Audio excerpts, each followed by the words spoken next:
Hey guys, today I'm going to make some slime, but I'm gonna make slime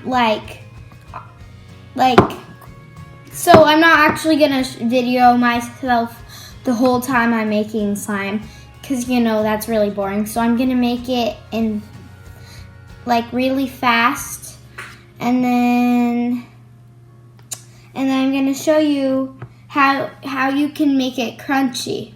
Hope you enjoy.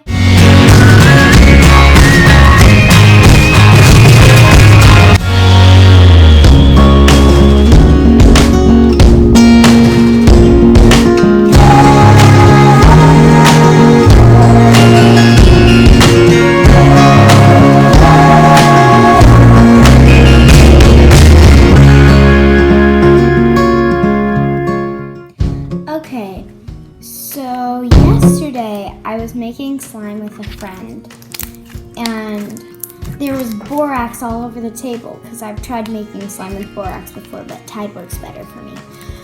And when she got her slime in the borax by accident, it made the slime crunchy. So I got borax, and I'll get a spoon of this and put it in, and I think that will make it crunchy.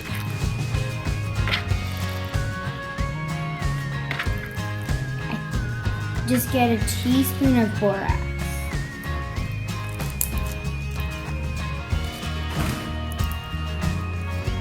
Dry borax.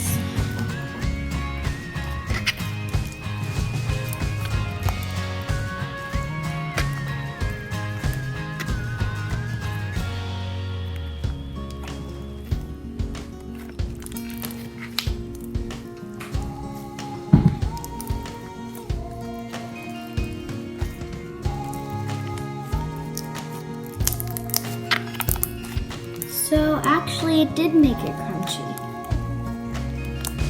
I just need to knead it up.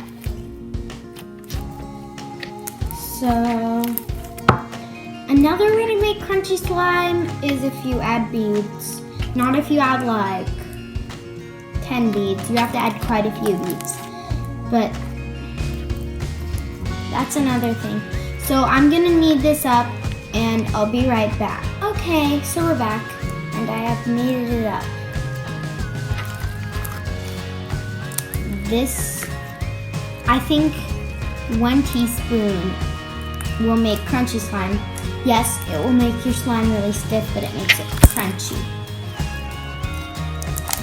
I think 1 teaspoon is too much for the amount of slime that I have here, because it's extremely stiff. So you shouldn't, depending on how much slime you have, you should generally add about a teaspoon. But see, if you had this much slime, then you should add a teaspoon. But this much, a teaspoon is probably too much. I haven't really experienced with crunchy slime too much, so. I hope you enjoyed this video. Remember to comment whatever you want me to do, and check out my other videos. Please remember to leave a like on this video and subscribe to my channel. I'll see you in the next video. Bye.